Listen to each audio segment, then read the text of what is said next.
नवासे रसूल हज़रत इमाम हुसैन रज़ियल्लाहु ताला अन्हो के मार्के करबला में हक़ पर होने की एक वाज़ेह दलील ये थी कि मदीना से मैदान करबला तक आपके साथ कारवान में जितने लोग भी शामिल थे, उनमें से एक वाहिद शख्स भी आपको छोड़ कर ना गया। बावजूद इसके कि हज़रत इमाम हुसैन इस आजमाइश भरे सफ़र में लोगों को और अपने साथियों को साफ फरमाते जा रहे थे कि यह काफिला मौत की तरफ बढ़ रहा है। सफ़र के दौरान जब कारवान ने एक मकाम पर पड़ाव डाला तो आपने चराग बुझा देने का हुक्म दिया और लोगों को ये इजाज़त दे दी कि जिसे वापस जाना है वो अब भी जा सकता है। मुझे उससे कोई शिकवा नहीं और ना ही रोज़े आखिरत उससे सवाल करूँगा। मगर इमाम हुसैन के हर साथी को शहादत कबूल थी, मगर आपका साथ छोड़ना नहीं। लिहाजा सुबह हुई, एक शख्स भी रात के अंधेरे में नहीं गया और तमाम हवारी ने इमाम हुसैन के साथ सफ़र को जारी रखा।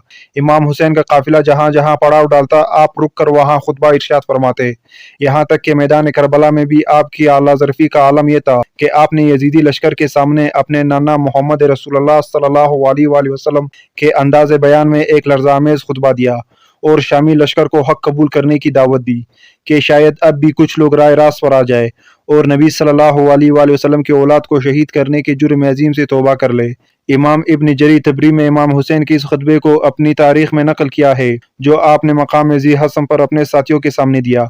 आपने फरमाया, तुम लोग देख रहे हो क्या हाल हो रहा है। दुनिया बदल चुकी है, पहचानी नहीं जाती। नेकियां रोगर्दा हो गई है, अब सिर्फ बर्तन का दोवन बाकी रह गई है। और बदतरीन और नागवार जिंदगी क्या तुम देखते नहीं कि हक पर अमल नहीं होता, बातिल से परहेज नहीं किया जा रहा। मोमिन को अब चाहिए कि हक पर रहकर खुदा से मुलाकात करे। मैं देखता हूँ कि मर जाना शहादत है और जालिमों के साथ जिंदगी बसर करना नागवार अमल है। 10 मुहर्रमुल हराम रोज़े आशूरा को आपने यजीदी लश्कर के सामने आखिरी खुतबा दिया। असहाब बयान करते हैं कि ऐसा आला खुतबा ना हमने पहले सुना था और ना ही कभी सुना गया। इमाम इब्न कसीर ने उस खुतबे को अल-बदाया में नकल किया है। इमाम हुसैन अपने घोड़े पर सवार हो गए, कुरान करीम को उठाया और अपने सामने रखा, फिर कौम की तरफ रुख किया। आप हाथ उठाए ये दुआ मांग रहे थे कि ए अल्लाह, हर मुसीबत में मैं तेरी ही ज़ात पर मेरा भरोसा है और हर मुश्किल में तू ही मेरी उम्मीद है। फिर आपके शहजादे अली बिन हुसैन घोड़े पर सवार हुए। वो कमज़ोर और बीमार थे। हज़रत इमाम हुसैन ने बुलंद आवाज़ से फरमाया, लोगों में तुम्हें नसीहत करता हूँ, तवज्जो से सुनो। सब लोग खामोश हो गए। इमाम हुसैन ने अल्लाह की हम्द व सना के बाद फरमाया, लोगों, अगर तुम मुझसे नसीहत कबूल करते हो और मेरे साथ इंसाफ करते हो तो ये तुम्हारे लिए सादत की बात होगी और तुम पर मेरा कोई जोर नहीं है। अगर तुम मेरी नसीहत कबूल नहीं करते तो तुम अपने खुद साख्ता माबूदों के साथ मिलकर साजिश को पुख्ता कर लो, फिर तुम्हें अपनी फैसले में कोई तज़ब्ज़ुब बाकी ना रहे। फिर तुम जो कुछ मेरे खिलाफ कर सकते हो वो कर गुजरो और मुझे मोहलत ना दो। बेशक मेरा मददगार अल्लाह है जिसने ये किताब नाजिल की है और नेक लोगों की मदद करता है। जब आपकी बहनों और बेटियों ने यह सुना तो वो बुलंद आवाज़ से रोने लगी। इस पर आपने फरमाया, अल्लाह ताला इब्न अब्बास पर रहम फरमाए। उन्होंने मुझे मशवरा दिया था कि अपने साथ ख़वातीन को लेकर ना जाए और मामला दुरुस्त होने तक आपको मक्का में रहने दे। फिर आपने अपने भाई अब्बास को भेजा तो उन्होंने उन ख़वातीन को खामोश करा दिया। फिर आपने लोगों को अपने फजीलत, नस्ब की अज़मत, मर्तबे की बुलंदी और बुजुर्गी बयान फरमाई। आपने फरमाया, अपने ज़मीर को डटोलो और मुहासिबा करो। क्या तुम्हारे लिए मुझ जैसे शख्स का कत्ल करना जायज़ है? और मैं तुम्हारे नबी की बेटी का बेटा हूँ। रूह ज़मीन पर मेरे सिवा किसी नबी की बेटी का कोई बेटा नहीं। अली मेरे वालिद है, जाफ़र मेरे चचा है, हमज़ा मेरे वालिद के चचा है। मेरे और मेरे भाई के बारे में रसूलुल्लाह सल्लल्लाहु अलैहि वसल्लम ने फरमाया है, ये दोनों जन्नत के नौजवानों के सरदार है। अगर तुम मेरी बात की तस्दीक करते हो तो मैं सच कहता हूँ। अल्लाह की कसम, जब से मैंने जाना है कि अल्लाह झूठ पर नाराज़ होता है, मैंने झूठ नहीं बोला है। अगर ऐसा नहीं है तो रसूलुल्लाह सल्लल्लाहु अलैहि वसल्लम के असहाब से इस बारे में पूछ लो। हज़रत जाबिर बिन अब्दुल्ला, अबू साद खुदरी, सुहेल बिन साद, ज़ैद बिन अरगम और अनस बिन मालिक रज़ियल्लाहु ताला अन्हु तुम्हें इस बारे में बता देंगे। तुम पर अफसोस है, क्या तुम अल्लाह से नहीं डरते? क्या ये मेरे खून बहाने से तुम्हारे लिए रुकावट नहीं है?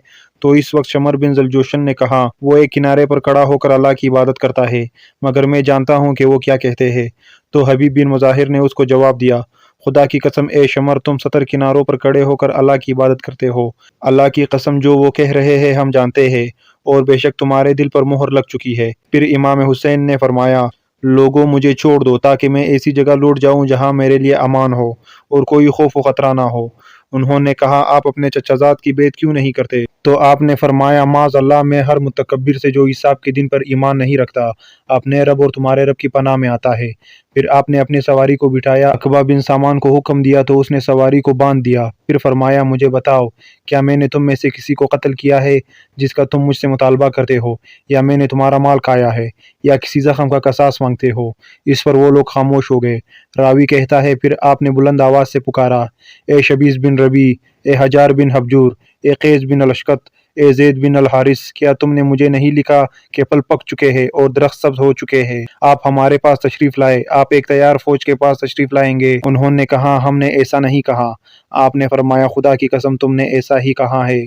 پھر فرمایا لوگو جب تم مجھے ناپسند کرتے ہو تو مجھے چھوڑ دو تاکہ میں تمہارے پاس سے چلا جاؤں۔ تو قیس بن اشکت نے کہا تم اپنے چچا زاد کی بیعت کیوں نہیں کرتے؟ وہ تمہیں تکلیف نہیں دیں گے اور آپ کو اچھا پائیں گے۔ امام حسین نے اس سے فرمایا تم اپنے بھائی کے بھائی ہو، کیا تم چاہتے ہو کہ بنو ہاشم تم سے مسلم بن عقیل کے خون سے زیادہ کا مطالبہ کرے؟ نہیں، اللہ کی قسم میں ذلیلوں کی طرح اس کی بیعت نہیں کروں گا اور نہ غلاموں کی طرح اس کو تسلیم کروں گا۔